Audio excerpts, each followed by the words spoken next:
Je vous fais un contenu rapide pour vous expliquer le pendule pour soigner, parce que j'ai une cliente qui m'a dit: Hello, je reviens vers toi. J'ai une question concernant le choix d'un pendule et son utilisation, car je n'ai jamais pratiqué et je ne sais pas trop si c'est bien aligné quand je fais les soins.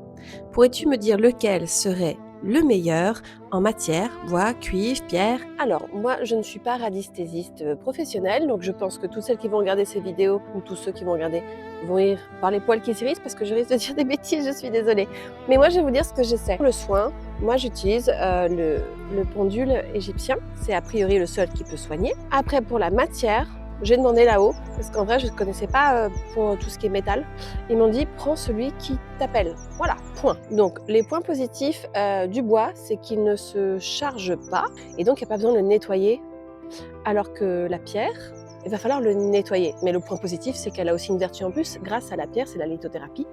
Et donc, si vous prenez en pierre, surtout faites super gaffe de le nettoyer régulièrement. Vous le passez sous l'eau qui coule. Vous pouvez le mettre dans une coquille Saint-Jacques et vous pouvez le recharger. Alors, faites bien gaffe à comment vous le rechargez parce que toutes les pierres ne vont pas à la lune. Parce que par exemple, une pierre du soleil, vous avez bien compris que ça va au soleil et que la pierre de lune, ouais, vous avez compris. Donc ça, c'est à vérifier.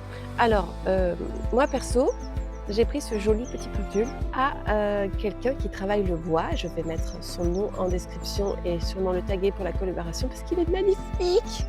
Et bien sûr, quand je l'ai acheté, il venait le terminer le soir juste avant. Est-ce une coïncidence? Je ne crois pas.